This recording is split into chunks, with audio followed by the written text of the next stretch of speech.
Industry and research സെക്ടറിൽ India കുറച്ച് international കൊളാബറേഷൻസിലൊക്കെ ഏർപ്പെട്ടിട്ടുണ്ട്. ഒന്നാമത്തത് റബ്ബർ ആൻഡ് ഓയിൽ സെക്ടറിലാണ്. Rubber research institute of India, Indian oil corporation, ഇവർ രണ്ടുപേരും കൂടിയാണ് ഇങ്ങനെ ഒരു കൊളാബറേഷൻ സെറ്റ് ചെയ്തിരിക്കുന്നത്. എന്തിനു വേണ്ടിയിട്ടാണ്? റബ്ബർ പ്രോസസ് ഓയിൽസ് ഉപയോഗിച്ചുള്ള റിസർച്ചുകൾ എൻഹാൻസ് ചെയ്യാൻ വേണ്ടിയിട്ടാണ്. Rubber process oils. അപ്പൊ റബ്ബർ ഇൻസ്റ്റിറ്റ്യൂട്ടും ഉണ്ട് ഇതില്, ഇന്ത്യൻ ഓയിൽ കോർപ്പറേഷനും ഉണ്ട്.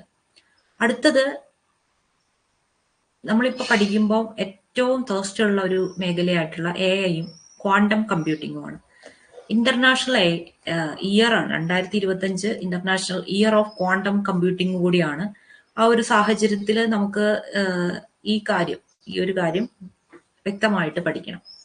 അപ്പോൾ ടെക് മഹീന്ദ്രയും യൂണിവേഴ്സിറ്റി ഓഫ് ഓക്ലാൻഡും കൂടിയാണ് ഒരു MOU സൈൻ ചെയ്തിരിക്കുന്നത് to promote innovation in AI, ML and quantum tech targeting sectors like health care, finance, government.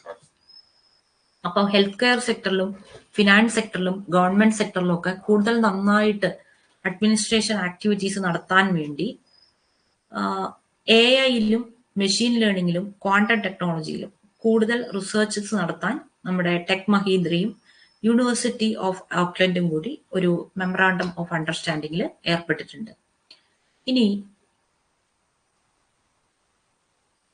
ഉസ്ബെക്കിസ്ഥാനിൽ വെച്ച് നടന്ന AIIB ബോർഡ് ഓഫ് ഗവർണേഴ്സിന്റെ സമ്മേളനത്തിൽ നമുക്ക് വേണ്ടിയിട്ട്, ഇന്ത്യക്ക് വേണ്ടിയിട്ട് പങ്കെടുത്തത് നമ്മുടെ ഫിനാൻസ് മിനിസ്റ്റർ ആയിട്ടുള്ള നിർമ്മല സീതാരാമനാണ്. 9th AIIB board of governors ആണ് ഉസ്ബെക്കിസ്ഥാനിൽ നടന്നത്. സോ അവിടെ ഇവരെ ഡിസ്കസ് ചെയ്തത് infrastructure, finance and regional development, ഈ സെക്ടേഴ്സിലുള്ള കോർപ്പറേഷനെ കുറിച്ചാണ്. സോ ഇന്ത്യയുടെ സ്ട്രാറ്റജിക് ആൻഡ് ഇന്റർനാഷണൽ ഫിനാൻഷ്യൽ എൻഗേജ്മെന്റിലുള്ള ഒരു താല്പര്യം റീഇൻഫോഴ്സ് ചെയ്യാണ്. ഇന്ത്യക്ക് ഈ ഗ്ലോബൽ വേദികളിലുള്ള, ഇതുപോലെയുള്ള ഗ്ലോബൽ വേദികളിൽ, പ്രത്യേകിച്ചും ഏഷ്യ പസഫിക് മേഖലയിലെ ഇന്ത്യയുടെ ഒരു ശക്തി, ഇന്ത്യയുടെ സ്വാധീനം എടുത്തു കാണിക്കുകയാണ്.